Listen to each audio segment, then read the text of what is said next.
For centuries, the old kingdom of Ceylon, or the island of Tapropan, as the ancient Greeks called it, was an important port and trading post. Today, Sri Lanka is known principally for the beauty and great diversity of its landscapes.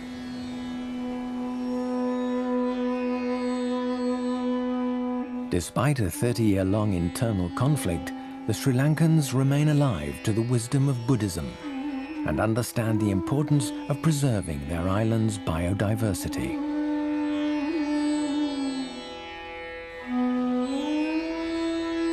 Off the tourists' beaten track lies Sri Lanka's central highlands, an increasingly popular destination for foreign travelers. Many eco-lodges have been built to meet this growing demand.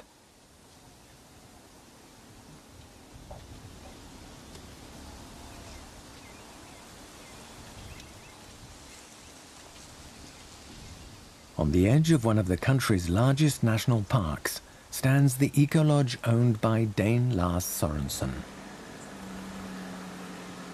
If the gods are favorable and there is no traffic, it's a 3-hour drive along dirt tracks.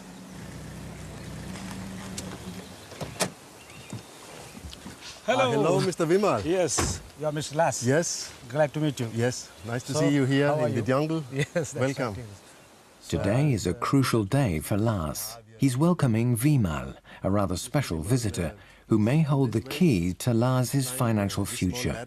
He'll be deciding whether or not to send Lars the customers of the travel agency he represents. An almost impossible marriage between ecology and economics. The radical nature of Lars's project hurts him financially. To limit man's impact on the environment, he refuses to accommodate more than 2 couples in his eco-lodge. And that means few financial rewards. Okay, Mr. Vimal. Yes. Please come inside Thank the you. tree hut. Sure, that's nice. You get nice views. When I began developing ecotourism here, I made this place, the immediate area around the lodge, to jungle. So what type of activities do you propose to your clients here? The main thing, if we think about the experience here, living as close as possible to nature, living with the birds, with the wild animals, living with natural materials, that is the vision, if we think in terms of experience.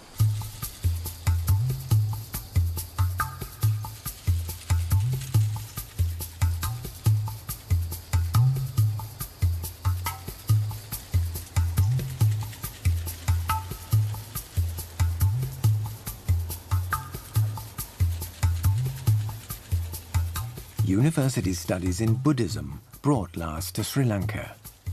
That was in 1999, in Kandy to be precise. Buddhism and ecology. Lars has put a lot of time and effort into his eco-lodge and has invested in the island, its inhabitants and its ecotourism plans. Sri Lanka's geographic centre may lie in its mountains and tea plantations, but this is also its spiritual and historic heart. It was in Kandy, a holy city and the former capital, that the independent kings resisted the British. However, Ceylon's former capital became a colony of the British Crown in the early 19th century. Kandy, or the big city as the Sri Lankans call it, is the country's second largest city after Colombo, the financial capital. Kandy, a spiritual stage for Lars. Every day, a small train leaves Kandy, winding its way through the hills and tea plantations to Nuwara, the capital of the highlands. Traveling in its compartments are tea plantation workers and tourists from all over the world. We decided to go by train, as it's the best way to see the scenery and meet the local people. It's also extremely cheap. The travelling conditions are far better than we had expected. And from our seats, we can see this panorama.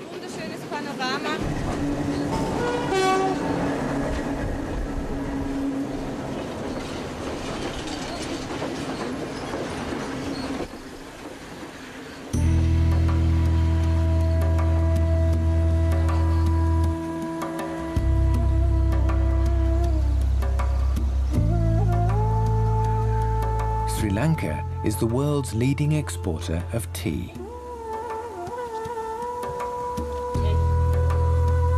The tea industry employs some 700,000 people. Half of these are tea pickers, a job reserved exclusively for Tamil women. As for the environmental impact of this industry, it's a picture of contrasts. For although tea growing hardly requires any fertilizer, it has led to the destruction of 250,000 hectares of forest. The women toil at high altitude, often in the cold and the wet, and always on steep slopes. They work in small groups, and in this season, swarms of starving leeches cling to the tea bush's leaves. These bushes would grow up to 20 meters tall if they weren't disturbed by the tea pickers.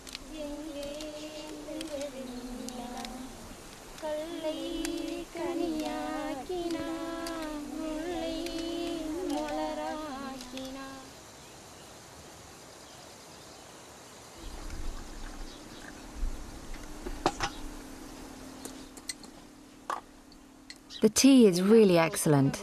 It's fragrant. Here in Sri Lanka, everyone drinks tea. The tea I'm drinking, we find it very pleasant. We drink several cups a day. We tea pickers, our hands are to thank for this tea. I know that somewhere in the world, people are drinking tea. I have picked the tea I drink.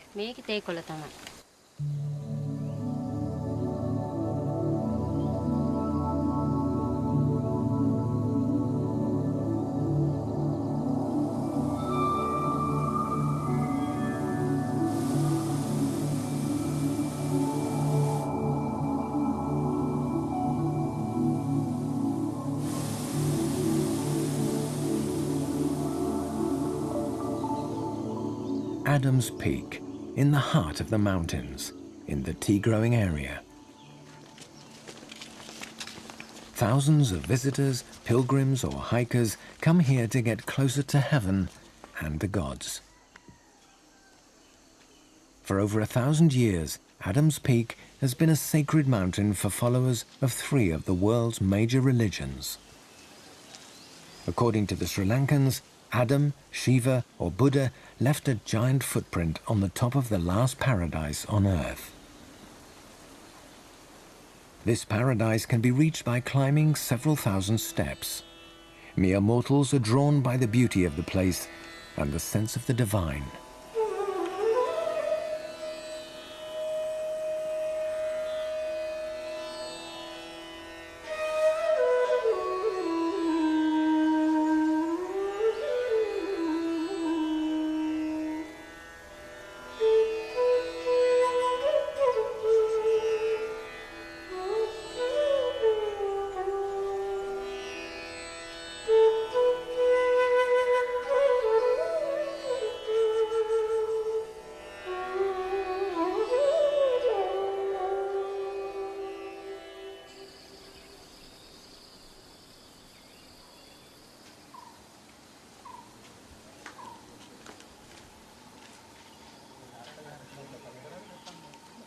At last Sorensen's eco-lodge, Vimal continues his tour.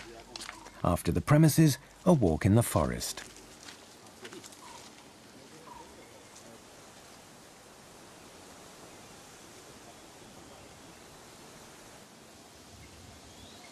Lars is going to see if any elephants came in the night.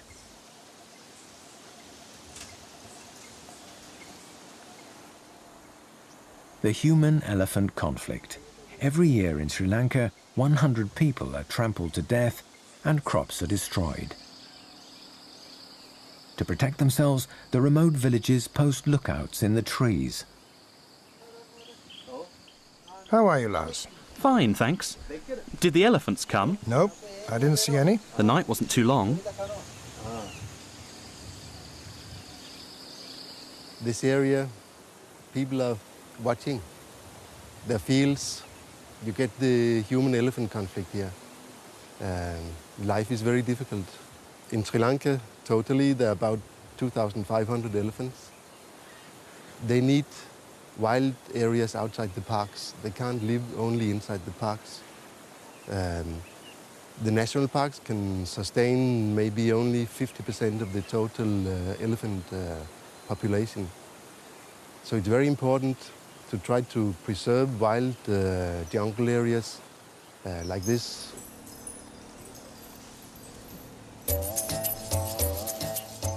A sacred animal and the national symbol of Sri Lanka, the elephant has always lived alongside farmers. It is also a domesticated animal. 20 years ago, they numbered 700. Today, there are barely 200 left. And an expensive animal, costing almost as much as a truck and taking several years to train.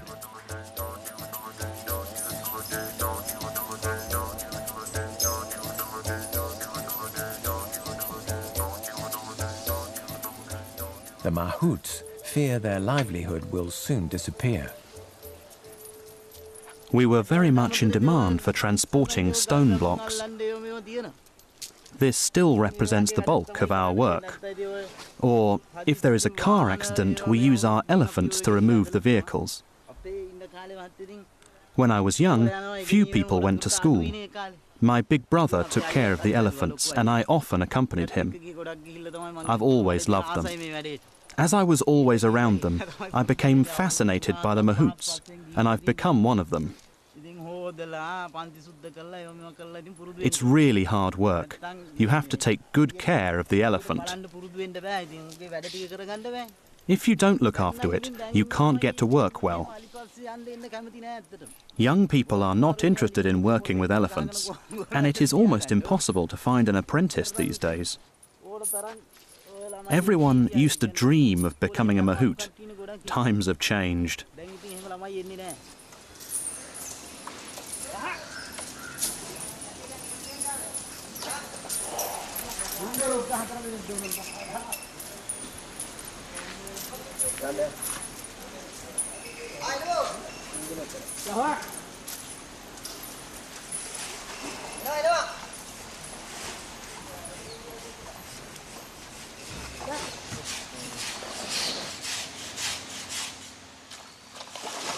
There are fewer and fewer elephants. The domesticated elephants are dying one after the other. Those living in the jungle are wild, and we are not allowed to capture them. The government has to do something, or there will be no elephants left, not even for the Perahara.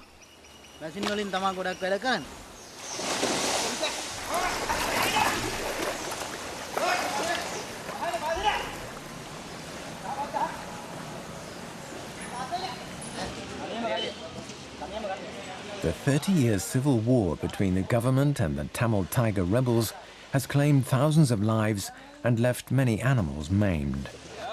This female was hit by an anti-personnel bomb. She was taken in a few days ago by the Pinnawala Elephant Orphanage near Kandy. This orphanage was set up by the state in the 1970s to take care of injured or orphaned elephants. At present, almost 100 are being cared for.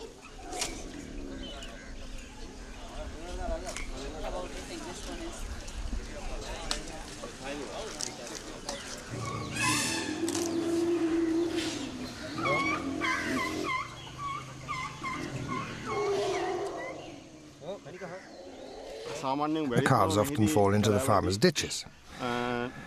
As a result, they become isolated from the herd. Other elephants get shot, die in accidents, or they're injured, attacked by wild animals. Their calves become orphans. It is the young elephants, alone and sometimes injured, who come here to Pinnawala. It is our job to treat them and make their lives as pleasant as possible.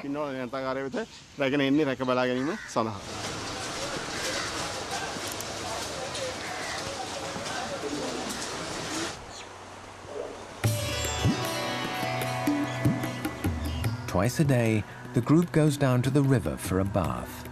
It's refreshing exercise, but also anti-stress therapy.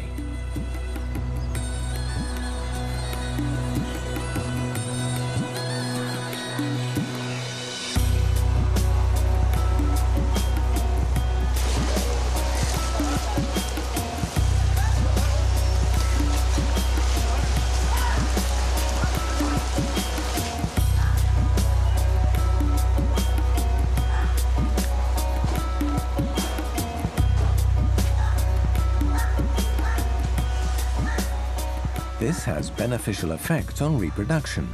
37 elephant calves have been born in Pinnawala since it was set up.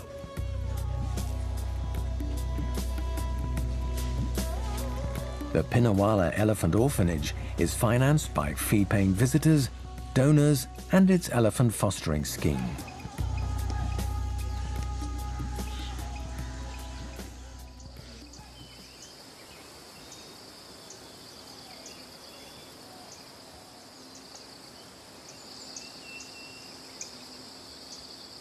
Flowers, plants, trees. The vegetation is lush and abundant.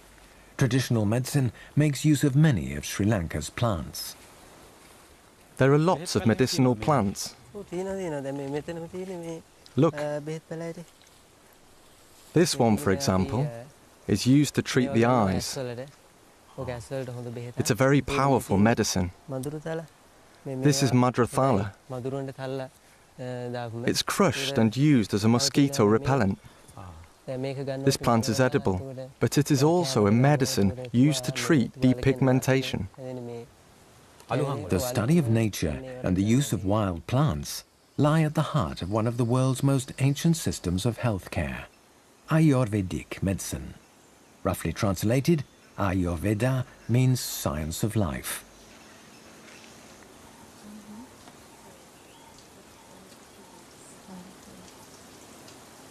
In Sri Lanka, there are over 6,000 practitioners of Ayurveda. Their diagnosis is based on 3 criteria, somewhat strange to the Western mind: the patient's internal balance, dietary habits, and astrological chart.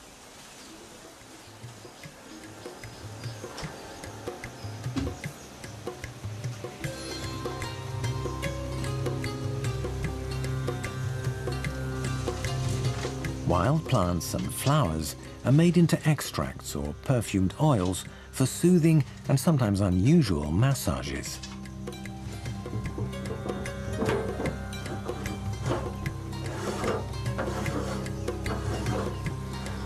One unusual massage involves the gentle pouring of warm oil over the forehead. Known as Shirodhara, this treatment is said to relieve migraines and stress.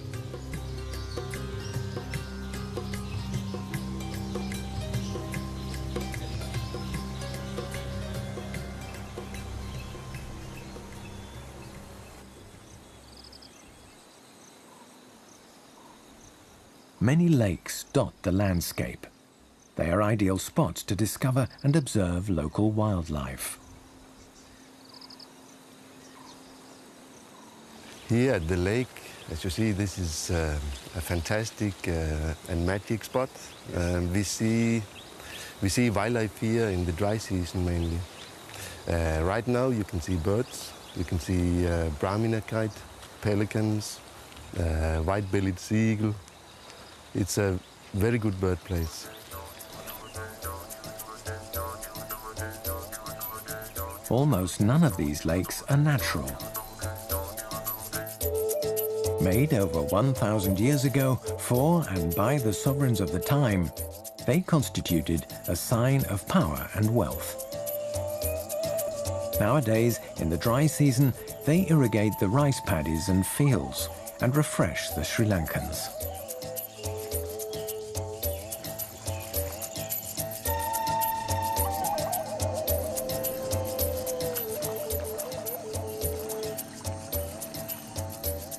As he himself says, Jayasana is the boatman of the sunken forest. Aged 51, this fisherman knows the secrets of Kandalama Lake. The tips of these submerged trees are a reminder that this area was once forest land.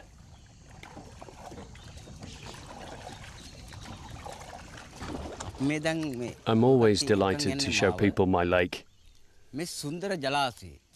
Our ancestors built it with their bare hands till they had blisters on their fingers. Since then, thousands of farmers have enjoyed its benefits, to irrigate their rice paddies and to feed themselves. Wild animals also enjoy its benefits. Birds, cattle. I also live thanks to this lake. I can work as a fisherman and feed my children. Many families in my village exploit the lake's resources. Very occasionally, we get travellers, tourists. They love discovering this spot. They come to see the beautiful scenery and to admire the wildlife. It makes them happy. I show them my environment. It means I can supplement my income and improve my life. Let me take you to a special place, a secret place few people know. It's a wonderful, magical spot.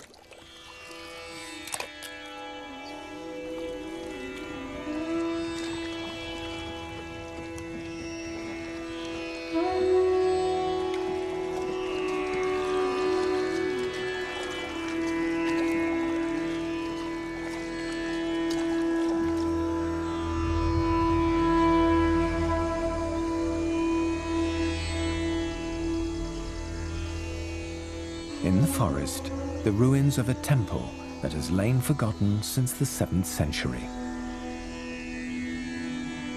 This building attests to Sri Lanka's spiritual history. 500 Bons lived here. They withdrew to this forest hermitage to meditate. These days, no one comes here apart from Jayasana and the few foreigners he occasionally brings.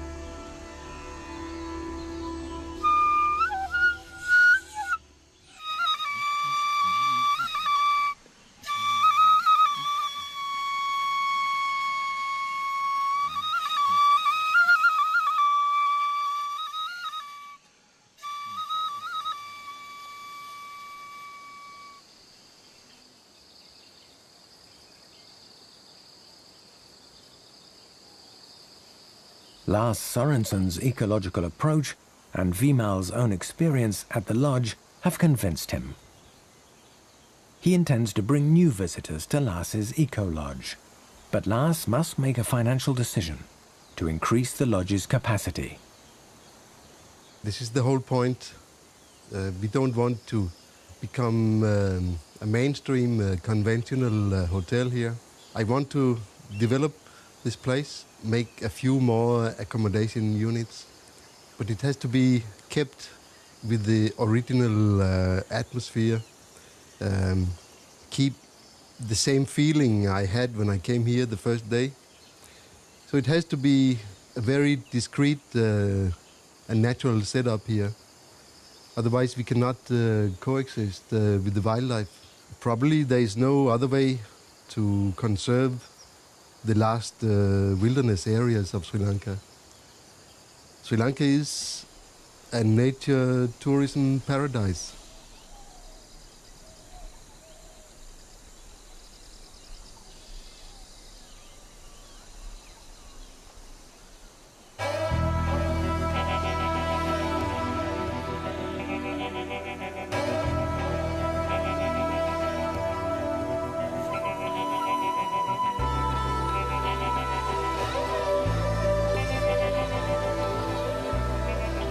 Sri Lanka has everything needed to meet this growing foreign demand, but it must act wisely if it is to preserve its ecological resources and respect the environment. Maybe the gods will see to it.